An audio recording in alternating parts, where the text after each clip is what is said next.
David Chen, ang lalaking walang katulad. Kabanata 171. Nang makaalis siya sa trabaho sa hapon, hindi inihatid ni Wang Hanhan ang kotse ni David pauwi, ngunit sumakay siya ng taxi at umalis. Itong babae, anong nangyari ngayon? Bulong ni David sa mahinang boses, naramdaman niyang walang lakas si Wang Hanhan buong hapon, at hindi nagsasalita sa sarili. Pagka-uwi, nagpalit lang ng damit si David, at si Sonia ang nagmaneho ng kotse para sunduin siya. Sa sira-sirang komunidad na ito, may isang marangyang sasakyan na nakaparada sa pintuan, na agad namang nakatawag ng atensyon ng maraming tao. Kaninong mayamang babae ito, bakit ka nagdadrive sa nasirang komunidad natin? Hindi kaya dahil sa binata sa komunidad? May pera ang mga tao sa isang sulyap, paano nila titingnan ang mga lalaki sa ating komunidad? Sa pintuan ng komunidad, may isang grupo ng matatandang babae na nakaupo, walang pinag-uusapan. Kasama nila si Wang Changpeng, at labis siyang na-curious kung sino ang kukunin ng sasakyan. Ngunit nang makita niyang lumabas na nga si David sa komunidad at sumakay sa kotse, natigilan siya. Changpeng, hindi ba taga Baguio ang binatang si David? Nakahanap siya ng mayaman na babae at manliligaw. I remember that David had a good relationship with Hanhan mo. What is happening? Ang mga kabataan ngayon ay gaaman sa wala. Maraming matatandang babae ang nakasimangot, at si Wang Changpeng ay nagmamadaling umuwi. Gusto niyang tanungin ang kanyang anak, kung ano ang nangyayari. Sumakay si David sa kotse ni Sonia at pumunta sa suburb ng Horendel ayon sa address na ibinigay ni Gu Wentian. Ang lugar na ito ay hindi pa binuo, may mga mababang taas na bungalow sa lahat ng dako, at ang mga kalsada ay hindi masyadong maganda. Makalipas ang mahigit isang oras, dumating si David sa pinangyarihan, at sa oras na ito naghihintay si Gu Wentian.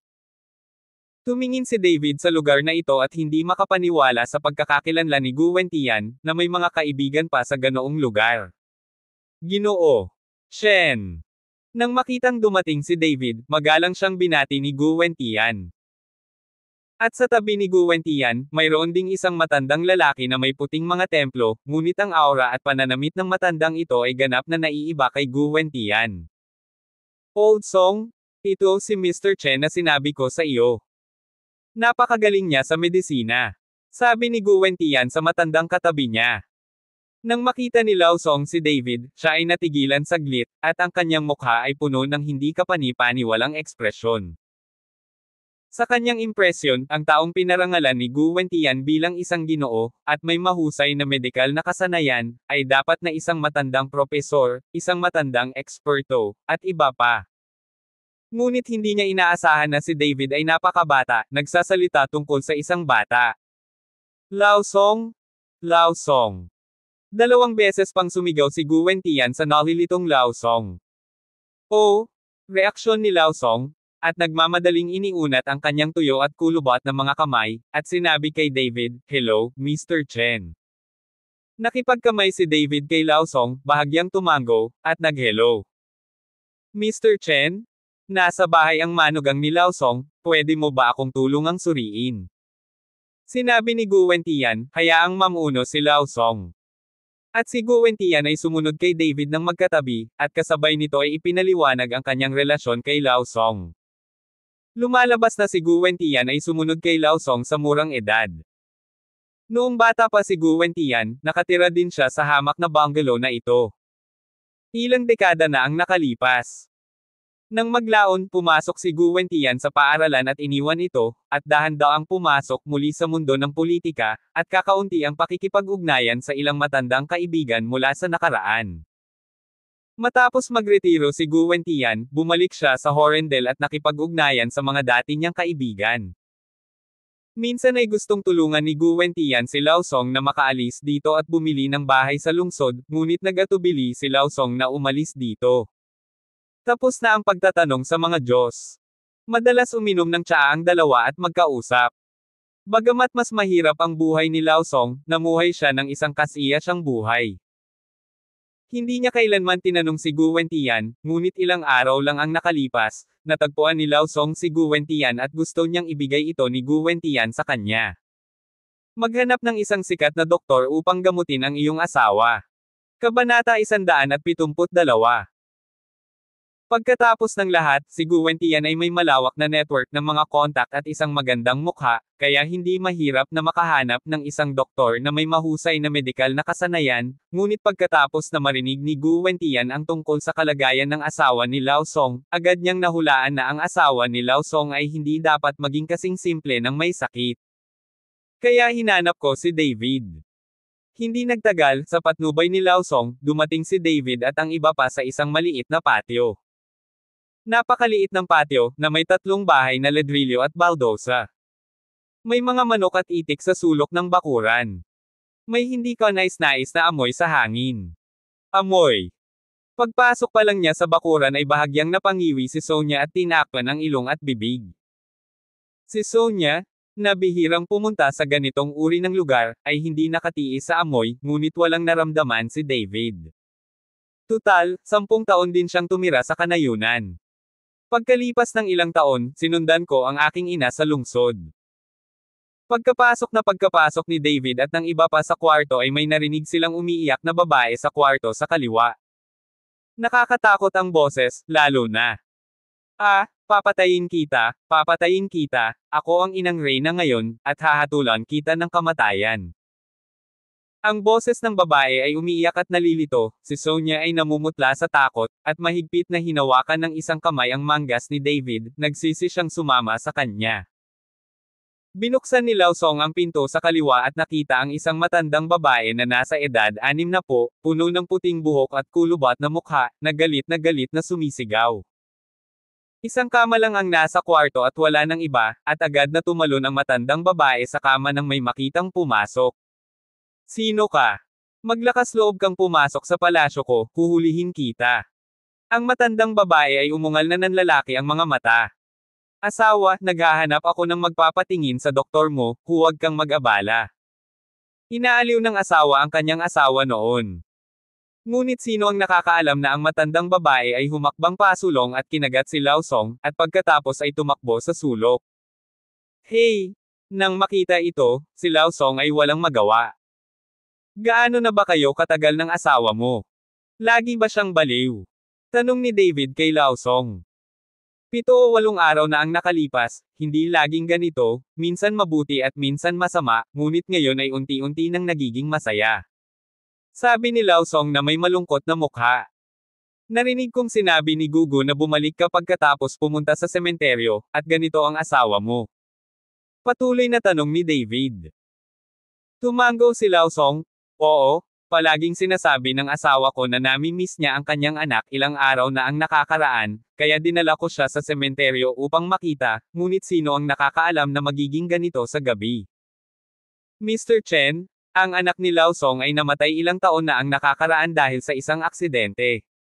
Nagmamadaling paliwanag ni Go kay David.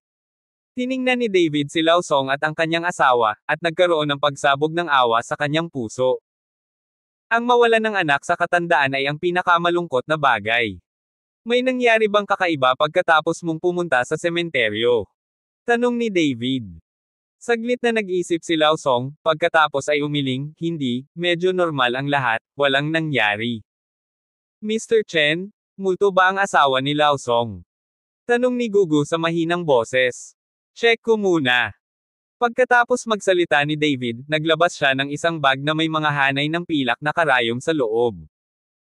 Hindi nagtagal, naglabas si David ng pilak na karayom at naglakad patungo sa matandang babae sa sulok.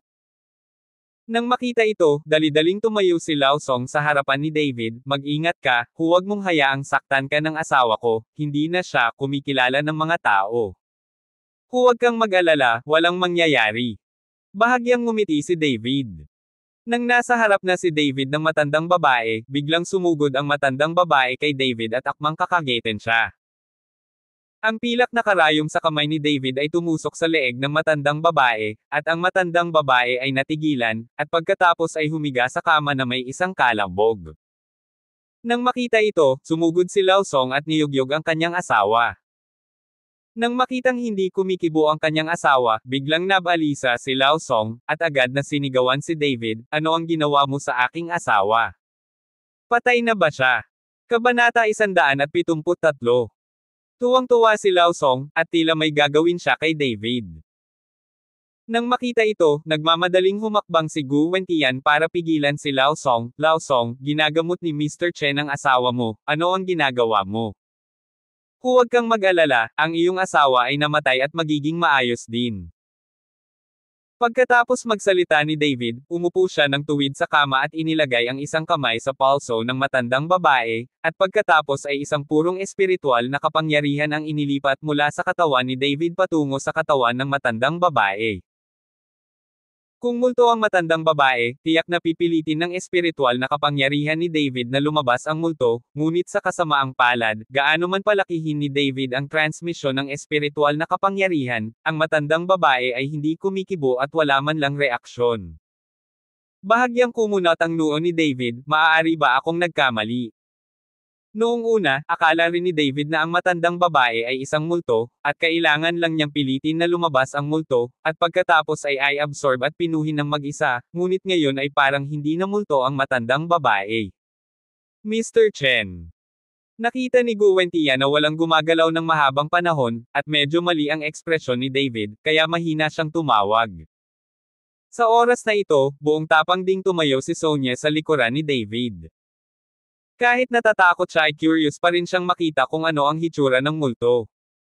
Ngunit sa mahabang panahon, walang gumagalaw, at ang kapaligiran sa buong silid ay naging medyo nakakahiya. Dahan-dahang binawi ni David ang kanyang kamay, at may mga mantsa ng pawis sa kanyang noo. Gumamit lang siya ng sobrang espiritual na kapangyarihan, kaya medyo nakaramdam siya ng pagod.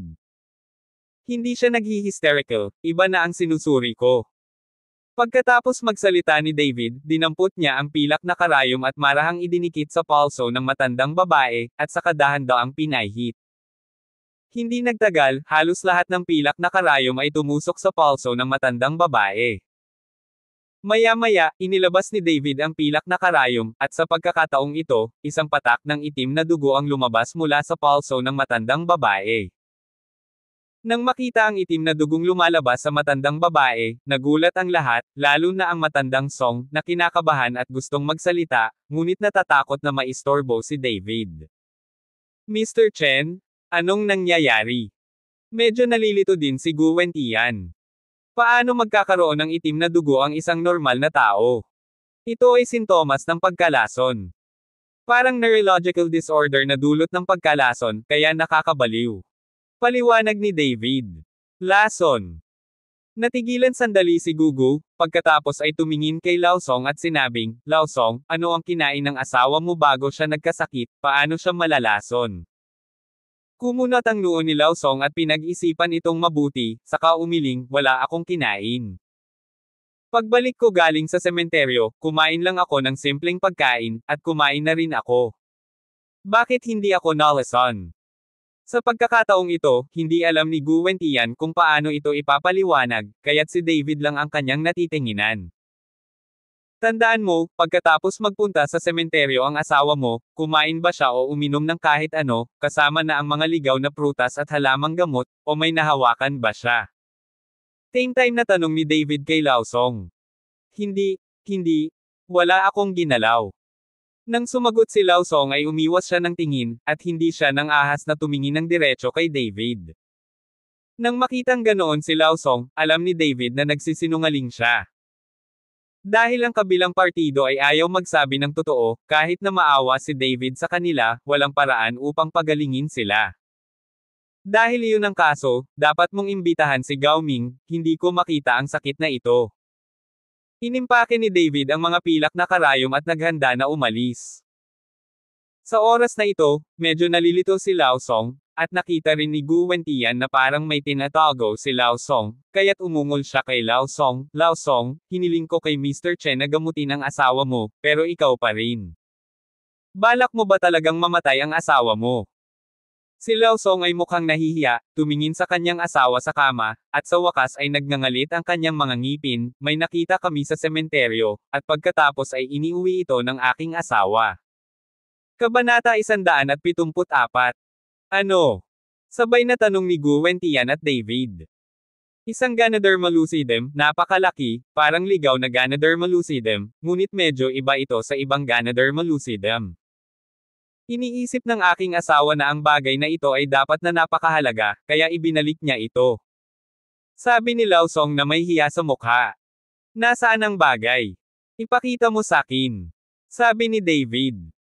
Tumango si Lao Song, lumabas ng silid, at maya-maya ay dumating na may dalang malaking bote ng salamin sa kanyang kamay.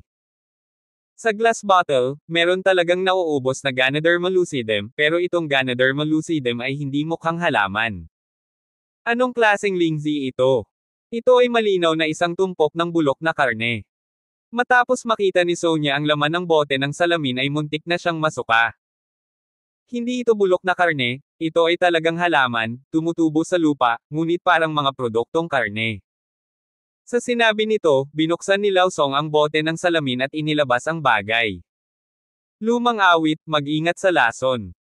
Nagmamadaling sumigaw si Gu Wentian nang makita niyang may ilalabas talaga si Lao Song gamit ang kanyang mga kamay. Okay lang, nakainom ako, kung may lason, matagal na. Hindi ito sineryoso ni Lao Song, at direktang kinuha ang bagay na parang Ganoderma lucidum. Kung ganoon, imposibleng malason ang asawa mo ng ganito. Sinuri ito ni Gu Wentian. Dahil magaling si Lao Song, hindi malalason ang kanyang asawa kahit hawakan niya ito. Masarap hawakan, pero nakakalason kung kakagatan. Sabi ni David, may kinuha si Lao Song na parang Ganoderma lucidum sa kamay, marahang pinahit ito, at nakita niya na sa ibaba, may maliit na puwang sa bagay, halatang may nakagat. Nang makita ni Lao Song ang puwang, agad siyang nagulat, sinabi ko sa kanya noon na hindi madaling kainin ang hindi kilalang bagay na ito, ngunit hindi ko inaasahan na siya ay palihim na makakagat. Pakawalan mo siya. Nagsisi si Lao Song at patuloy na binugbog ang sarili. Old Song? Huwag mong sisihin ang sarili mo, may solusyon si Mr. Chen. Pinigilan ni Gu Wentian si Lao Song, pagkatapos ay tumingin kay David at sinabing, Mr. Chen, ano ito? Parang hindi Ganoderma lucidum.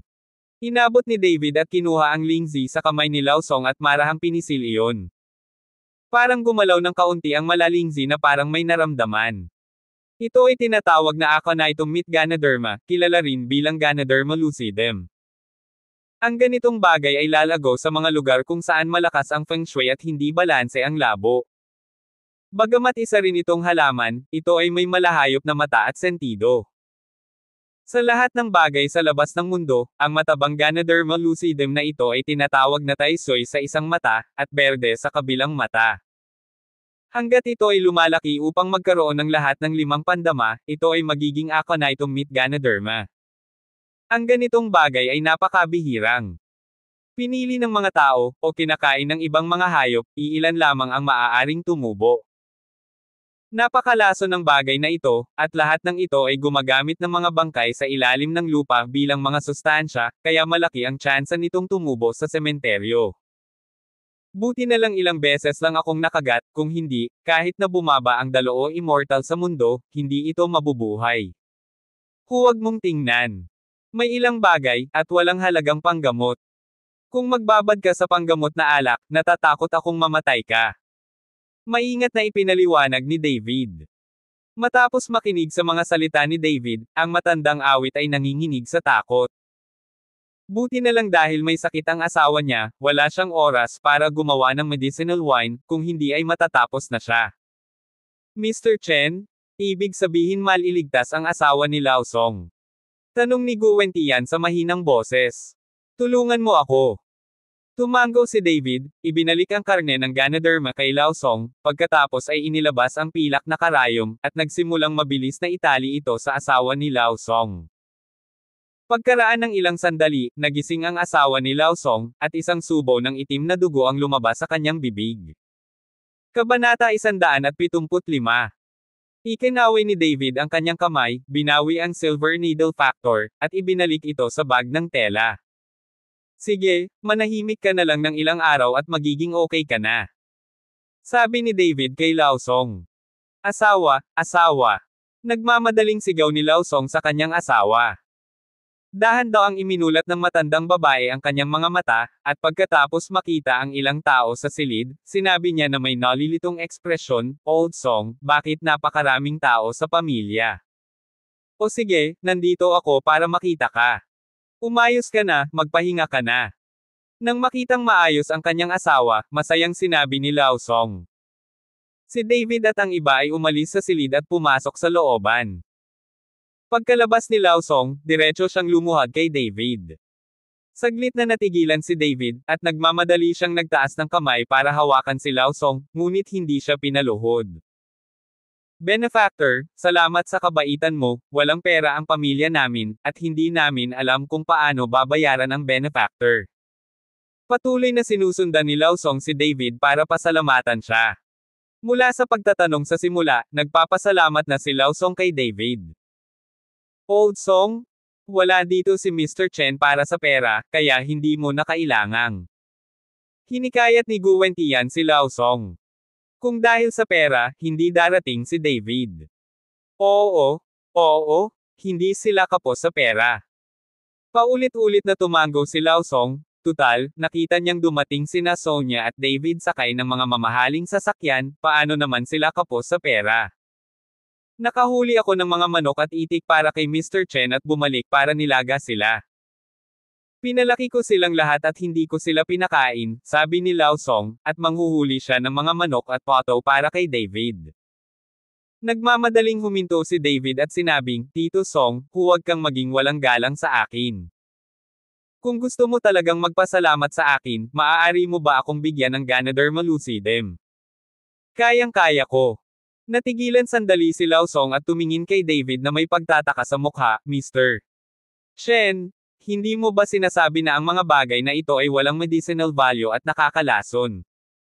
Ano ang gusto mong gawin ng bagay na ito? Ang bagay na ito ay dapat gamitin sa mga kamay ng mga ordinaryong tao, ngunit kailangan kong magsanay. Magagamit lamang ni David ang ganitong uri ng bagay sa kanyang pagsasanay. Kung maa-absorb niya ang essence ng Ganoderma lucidum, naniniwala si David na tiyak na uunlad ng husto ang kanyang lakas. Kasi may silbi si Mr. Chen, diretsong ibibigay ko sa'yo. Anyway, nawala sa kamay ko. Wala akong lakas ng loob na manatili sa bahay. Walang pag-aalinlangan, ibinigay ni Lao Song kay David ang Ganoderma lucidum sa kanyang kamay. Gustong bigyan ni David ng pera si Lao Song, ngunit tumanggi si Lao Song, at hindi man lang siya humingi ng pera kay David. Matapos iwan ang lumang pamilya ng Song, medyo nadismaya si Sonia, akala ko ay nakakakita ako ng mga bagong bagay, ngunit wala. Sa pagtingin sa dismayadong tingin ni Sonia, bahagyang ngumiti si David, napakaraming multo, ngunit kung may pagkakataon kang makita ito, huwag himatayan sa takot. Sa pagprotekta mo sa akin, hindi ako hihimatayin. Ngumiti si Sonia kay David. Pagkatapos pauwiin si David, diretsyong umalis si Sonia, at pagkaakyat lang ni David, sa likod ng isang malaking puno sa bakuran ng komunidad, dahan-daang ibinunyag ni Wang Hanhan ang kanyang figure, nakatingin sa likod ni David, na may halong damdamin sa kanyang puso. Matagal na niyang lihim na hinihintay si David dito. Gusto niyang makita kung sino ang babaeng ito, ngunit dahil sa sobrang dilim, hindi bumaba ng sasakyan si Sonia, at hindi pa rin nakuha ni Wang Hanhan ang kanyang hiling. Anak, umuwi ka na, kung talagang mayaman ang pipiliin ni David, yun ang pipiliin ng iba. Marahang tinapik ni Wang Changfeng ang balikat ni Wang Hanhan at sinabing, Oo. Tumango si Wang Hanhan, basa ang kanyang mga mata. Pagka-uwi ni David, maaga siyang nagpahinga. Nang sumunod na Sabado, nagkataon na pumunta siya sa Pine Bay, kung saan ang espiritual na enerhiya ay lubos na puno, at walang sinuman ang nag-abala sa kanya. Naabsorb lang niya ang essence nitong karne Ganoderma lucidum. Kabanata 176. Kasabay nito, sa opisina ni General Manager Xian Zuang, hinarap ni Jordan si Liao Feixiong sa likod ng kanyang nasugatan na braso. Master Xiao, humiling ka sa isang tao na makipag-ugnayan sa akin, ano ang problema? Nagbuho si Liao Feixiong ng isang tasa ng tsaa para kay Jordan mismo at sinabing. Pagkatapos ng lahat, ang pamilya Xiao ay isa ring mayamang pamilya sa Horendel. Kahit na ang Qilonggang ay hindi natatakot sa pamilya Xiao, kung tutuusin, ang mga mayayamang pamilyang ito ay ang Diyos ng kayamanan. Alam ni Liao Feixiong na dumating si Jordan ngayon para magpadala ng pera. Kuya Xiong, lagi kong naririnig na napakalakas ni Brother Xiong. Noong nakita ko ito ngayon, talagang tumupad ito sa reputasyon nito. Sa mga kalamnan ni Brother Xiong, 3 o 5 malalakas na lalaki ang hindi makatayo. Ipinagmamalaki ni Jordan si Liao Feixiong. Haha, hindi kailangang maging ganito si Young Master Xiao. Kung may sasabihin ka, kung kaya ko, hinding-hindi tatanggi si Liao. Tumawa si Liao Feixiong. Kuya Xiong, sa totoo lang, may kaaway ako, at gusto kong tulungan ako ni Brother Xiong na maghiganti. Pagkatapos nito, bibigyan kita ng 10 milyon bilang gantimpala. Mayroon akong 5 milyon dito, na isang deposito. Sabi ni Jordan, at tinulak ang isang bank card sa harap ni Liao Feixiong. Hahaha, mayaman talaga siyang anak, at mayaman talaga ang shot niya. Medyo nagulat si Liao Feixiong, naging 10 milyon ang shot ni Jordan.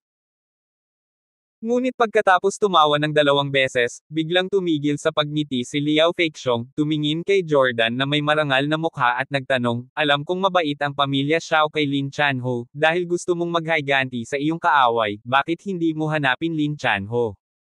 Tsaka, maraming bodyguards ang pinapasukan ng pamilya Xiao mo, right? Hinahanap mo pa ba ang Chilonggang ko? Ang aming Chilonggang at Juyitang ay palaging magkaaway. Iniwan ni Young Master Xiao ang Juyitang, ngunit pumunta sa aking Chilonggang. Hindi ba naghahanap ng distansya? Alam ni Liao Feixiong ang ilan sa mga hinaing at hinaing ng pamilya Xiao kasunod ni Lin Chanho. Pagkatapos ng lahat, hindi ito lihim. Huwag mong banggitin ang taong walang utang na loob na si Lin Chanho, kung hindi dahil sa aking pamilyang Xiao. Si Lin Chanho ay naging buto na ngayon, at ngayon si Lin Chanho ay naging aso ng pamilyang Su, at siya ay mapuputol.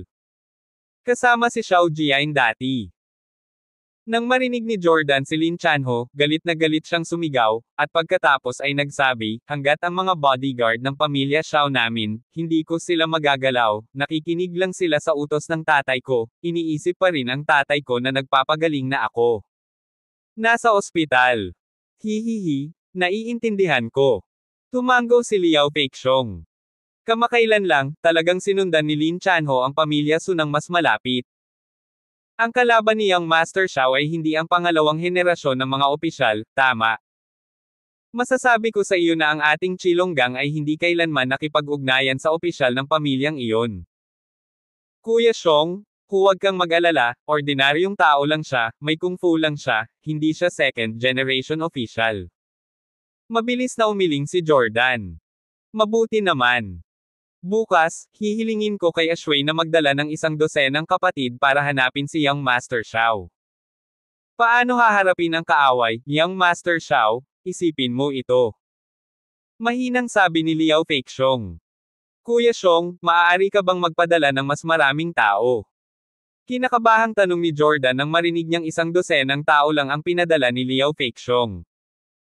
Kung tutuusin, ang lakas ni David ay masyadong malakas, ngunit nakita niya na pinatumba ni David ang ilang mga tao sa kanyang sariling mga mata. Ano? Gaano kalakas ang kalaban mo? Hindi sapat ang 12 tao. Bahagyang nagulat si Liao Feixiong.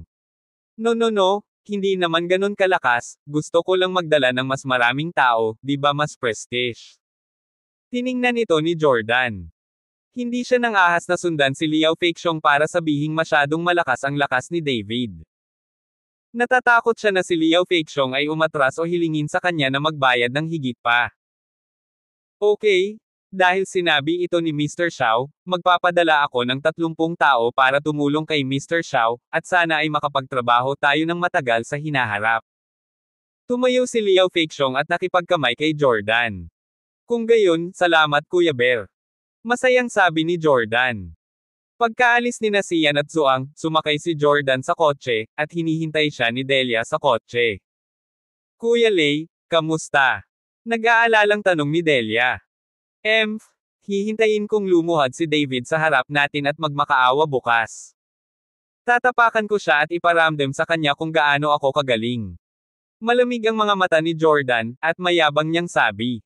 Kabanata 177. Kinaumagahan, sinabi ni David sa kanyang mga magulang at pumunta sa Pinecrest Villa kasama si Ru Lingzi.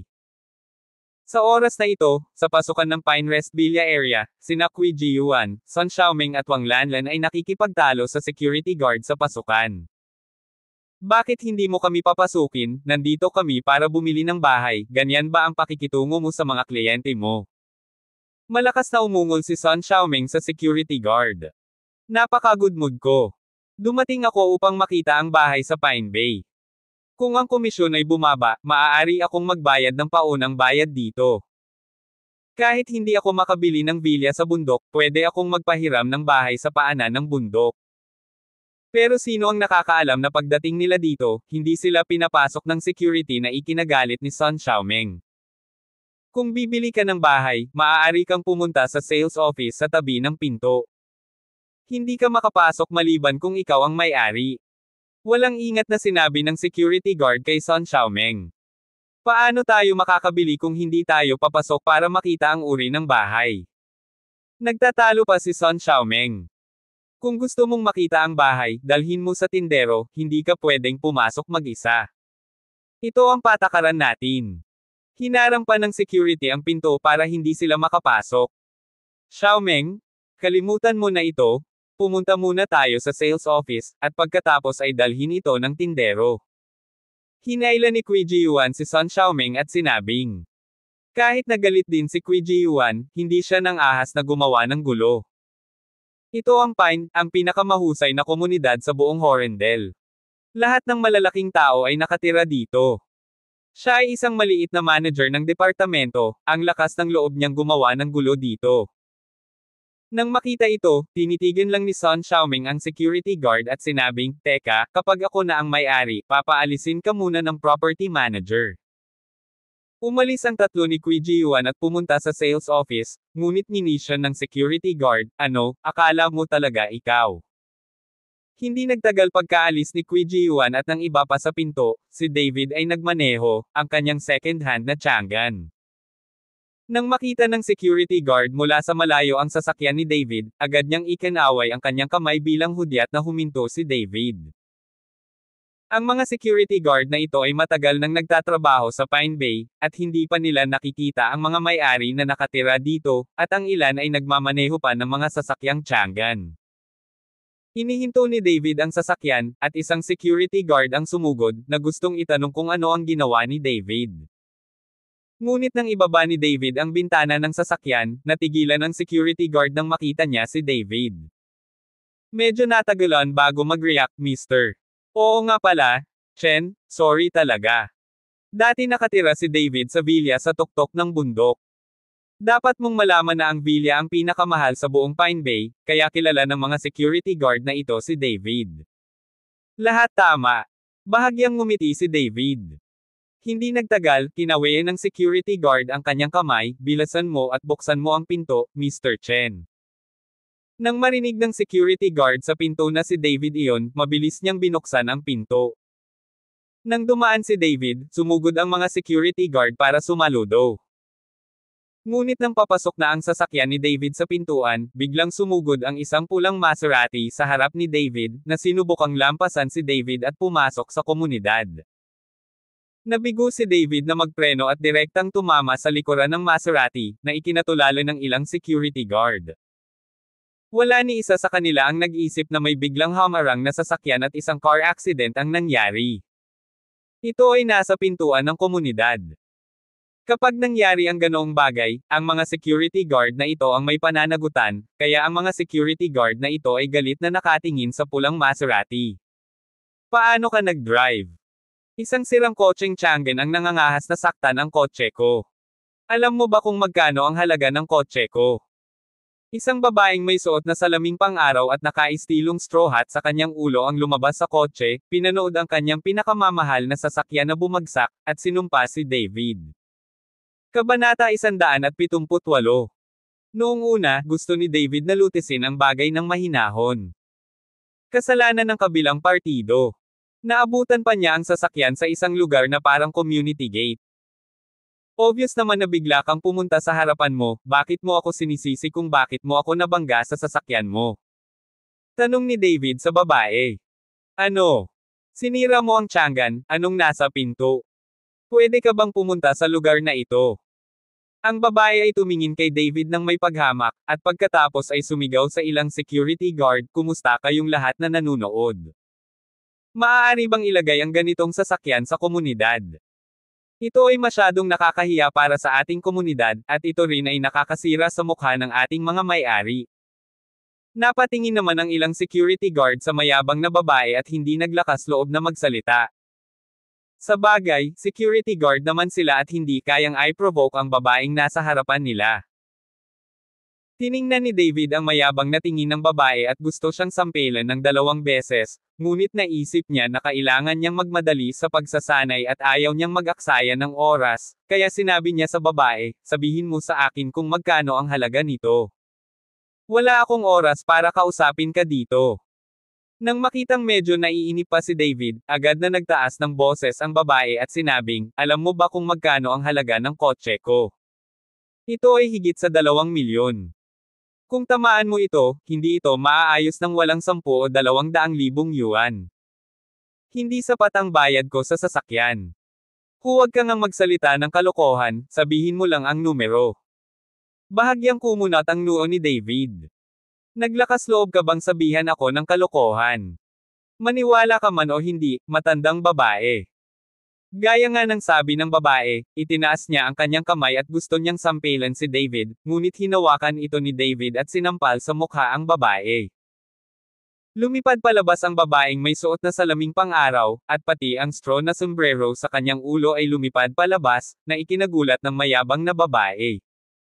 Hindi niya akalain na si David ay maglalakas loob na gumawa ng isang bagay sa kanyang sarili. Saan nagkaroon ng lakas ng loob ang isang taong sumire sa Chang'an? "Good boy? How dare you hurt me? Hindi kita papatayin ngayon, hindi pa tapos ang nanay ko." Ngumisi ang babae, kinuha ang kanyang telepono at nagsimulang tumawag. Nang makita ng ilang security guard na binugbog ni David ang babae, gumaan ang pakiramdam nila saglit, ngunit alam din nila na ang pagkilos na ito ay magpapalala sa mga bagay, at isang security guard ang nagmamadaling tumawag sa property manager. Tinapos ng babae ang tawag sa telepono, at pagkatapos ay pinandilatan si David ng mga mata ng Phoenix, "Anak, hintayin mo ako, darating ang asawa ko at tadteren ka hanggang sa mamatay. Wala akong oras para sulatan ka dito, kapag hindi mo ginalaw ang sasakyan, ipapatumba kita." Ayaw makisali ni David sa mga babae. Hindi siya nag-ensayo ng maayos sa panahong ito. Kailangang magmadali ni David at magsanay. "How dare you hit my car? You can hit it if you can, and I won't let you lose." Napasigaw ang babae, hindi siya makapaniwala na naglakas loob talaga si David na mauntog. Ito ay $1 milyong na luxury car, at hindi ito kayang bilhin ni David. Nang makitang ganoon ang babae, alam ni David na walang kabuluhan ang kanyang sasabihin, kaya't sumakay siya sa kotse at naghanda na itumba ang Maserati sa kanyang harapan. Ngunit sa sandaling ito, si Qui Jiwan at ang iba pa ay dinala ng isang sales lady, na handang pumasok upang makita ang bahay. David. Matapos makita si David, nagulat si Sun Xiaomeng. Kung tutuusin, hindi lahat ay makakarating sa lugar na ito. Ang mga tulad ni David na walang pera o kapangyarihan ay bihirang pumunta dito, ngunit hindi ko alam kung ano ang ginagawa ni David dito. Nang makita sina Sun Xiaomeng at Qui Jiwan, nagtanong si David, "Bakit ka nandito? Bakit mo pa kami tinatanong? Bakit ka nandito?" "Nandito kami para bumili ng bahay. Anong ginagawa mo dito?" Tiningnan ni Qui Jiwan si David ng may paghamak, at pagkatapos ay sa kotse ni David na sumusunod sa kanyang harapan. Ang Maserati ay nabangga sa isa't isa, at agad na naghiyawan, "David, ang iyong mga kasanayan sa pagmamaneho ay hindi maganda, bakit ka nabangga? Gusto mo bang sumakay sa likod ng mga sasakyan ng ibang tao?" Kabanata 179. Sa oras na ito, nalaman din ni Wang Lanlan na ang sasakyan ni David ay nabangga sa mga sasakyan ng ibang tao, at ito ay isang Maserati, at biglang sumigaw, "David, nanalo ka sa loto, hindi ka makakatama ng anumang sasakyan, ngunit nataman mo ang isang Maserati. Ang kotseng ito ay nagkakahalaga ng ilang milyon, at malamang na hindi ito sasakupan ng insurance ng iyong sasakyan. Kung kaya ko, hindi na kita guguluhin, akin na." Malamig na sabi ni David. David, masasabi ko sa iyo na imposibleng mabayaran ka ng kumpanya ng maagang sahod. Nagmaneho ka ng sirang kotse, at ngayon natatakot ka na ang iyong pamilya ay malugi. Tumaas ang mga sulok ng bibig ni Qui Ji-yuan, hindi maitago ang pananibik sa kanyang mukha. David, anong nangyayari? May problema ka ngayon. Bahagyang kumunat ang noo ni Sun Xiaoming at tinanong si David. Walang seryoso, hindi ba bumagsak lang at bumaba? Bahagyang ngumiti si David, sa mga mata niya, wala lang. Nabangga at bumaba ng sasakyan. Buksan ang iyong mga mata, anong uri ng kotse ang nataman nito? Ito ay isang Maserati, isang kotse na nagkakahalaga ng milyon-milyon, naiintindihan mo ba? Ngumisi si Wang Lanlan. David, ipinapayo ko sa iyo na sumakay ng dekuryenteng sasakyan sa mga ordinaryong oras. Hindi ka nababagay sa pagmamaneho.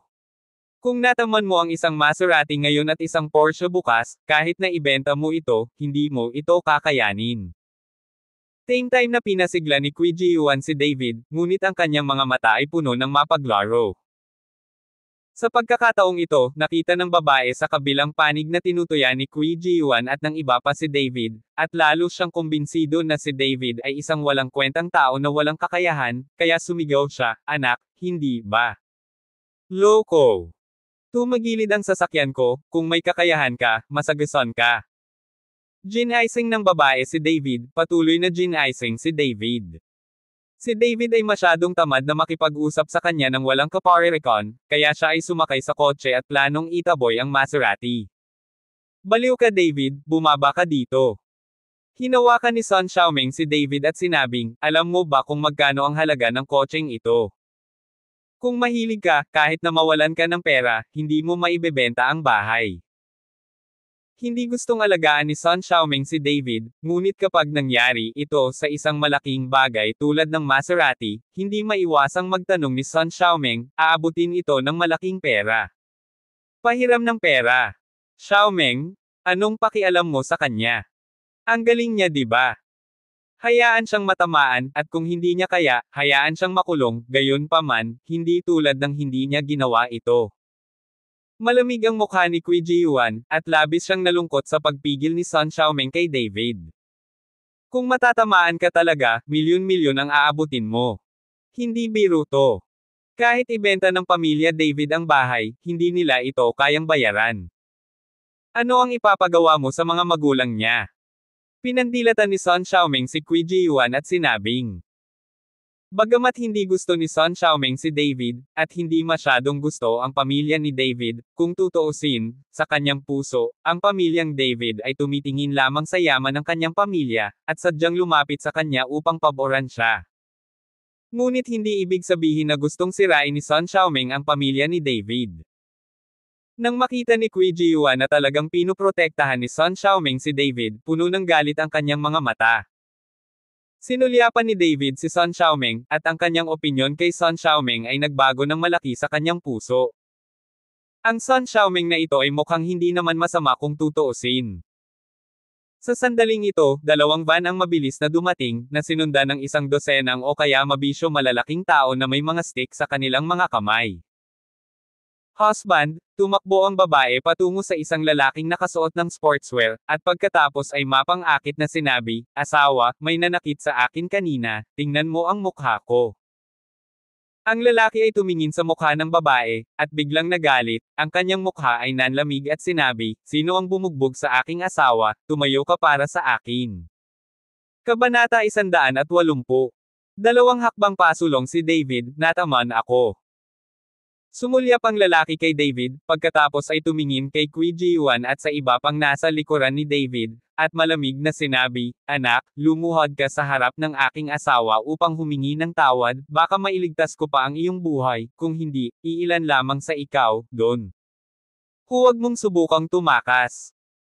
Nang marinig ito ni Qui Ji-yuan, talagang itinuturing sila ng lalaki na magkasama ni David, at ikinaway niya ang kanyang mga kamay sa takot upang ipaliwanag, Kuya, kapatid, hindi mo naiintindihan, hindi tayo magkasama, kahit nakilala natin ang isa't isa, ngunit ano? Ginawa niya, hindi ko talaga alam. Tumingin ang lalaki sa asawa niya, tumango naman ang babae at sinabing, itong bata, hindi lang kotse ko ang nabangga niya, sinampal din niya ako. Anak, bilangin na lang natin ang mga banggaan. Sinampal mo ang asawa ko, at kung lumuhad ka ngayon, maliligtas ka. Tumingin ang lalaki kay David na may nakakamatay na ekspresyon. Bahagyang ngumiti si David, gusto mo bang lumuhad ang mga tao? Ngunit sinasabi ko sa iyo, hindi ako maaaring lumuhad sa sinuman maliban sa aking mga magulang, at hindi mo ako karapat-dapat na lumuhad. Anak, anong sabi mo? Natigilan saglit ang lalaki, tapos nagalit. Hindi siya makapaniwala na si David lang, na nakaharap sa napakaraming tao, ang may lakas ng loob na magsabi ng ganyan. David, nababaliw ka na ba?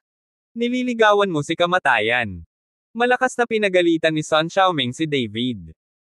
At sarkastikong sinabi ni Qui Jiyuan, David, dumating na ang oras na ito, kaya huwag kang magkunwaring mapuwersa, kahit lumuhad ka, hindi ka namin pagtatawanan, lalo pa itong ipasa sa iyo. Sa kumpanya. Tama, hindi namin sasabihin, lumuhad ka, baka mabugbog ka, lumuhad ka. Ngumiti din si Wang Lanlan at sinabing, mahilig kang lumuhad, kaya mong lumuhad, sabi ni David kina Qui Jiyuan at Wang Lanlan. Kung may kakayahan ka, magalit ka, at tingnan mo kung sino ang luluhod at magmamakaawa mamaya. Isang malamig na ungol ang pinakawalan ni Qui Jiyuan. Nakita ng lalaki na si David ay napakalakas, kaya't hindi siya lumuhod, at sinabi ng may malamig na mukha, anak, mayroon kang ilang mga buto, ngunit kapag nakilala mo ako ngayon, gaano man kahirap, gagawin ko. Malambot. Pagkatapos magsalita, iwinagayway ng lalaki ang kanyang kamay at sinabing, ibigay mo sa akin, hayaan siyang maalis.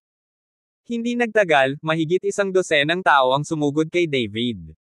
Nang makita ito ni Qui Jiyuan at ng iba pa, natakot sila at nagmadaling magtago sa malayo. Bagamat nababalisa si Sun Xiaoming, hindi niya ito kinaya sa oras na ito. Itigil mo yan. Sa galit na sigaw, nakita ko ang isang property manager na nakasot na sumugod kasama ang ilang security guard. Manager Zhang, anong ibig mong sabihin? Gusto mo ba akong tigilan? Nang makita ng lalaki ang tagapamahala ng ari-arian, nagtanong ito na may masamang ekspresyon. Kuya, bigyan mo ako ng mukha. Kalimutan na natin ang mga pangyayari ngayon, ano ba, ako na ang bahala. Sabi ng property manager sa lalaki na may ngiti sa labi. Parang magkakilala ang dalawang tao. Pagkatapos ng lahat, ang isa ay ang may-ari at ang isa ay ang tagapamahala ng ari-arian. No wonder magkakilala sila. Manager Zhang, mali ba ang ininom mong gamot ngayon o ang batang ito ay kamag-anak mo? Paano mo siya makikiusap? Naguguluhang tanong ng lalaki. Matapos tingnan ni Manager Zhang si David, dahan-dahan siyang lumapit sa tenga ng lalaki at sinabing, Kuya, hindi mo alam, itong si Mr. Chen ay nakatira sa isang vilya sa tuktok ng bundok. Matagal na siyang nakatira doon. Nang marinig ito ng lalaki, natigilan siya, hindi ba iyon ang vilya ng pamilyang Su? Tama, dahil mabubuhay siya, dapat ay kamag-anak siya ng pamilyang Su. Tumango si Manager Zhang. Sinulyapan ng lalaki si David, ang mga mata ay puno ng hindi makapaniwala, hindi ako naniniwala na ang batang ito ay may kinalaman sa pamilyang Su, tulad niya, natatakot ako na hindi niya kayang makipag-away sa pamilyang Su, at magmaneho. Isang sasakyan para sirain si Chang'an, paano niya masusundan si Su? May kinalaman ang pamilya ko dyan, Manager Zhang, huwag kang magsinungaling sa akin, hindi mo kayang harapin ngayon. Hindi naniwala ang lalaki. Paano maiuugnay si David sa pamilya ng pinakamayamang lalaki na si Su sa kanyang mga damit at kotseng Chang'an? Abangan ang mga susunod pang kabanata ng David Chen, ang lalaking walang katulad. For more updates, please subscribe to my YouTube channel and don't forget to like and share. Thanks for watching.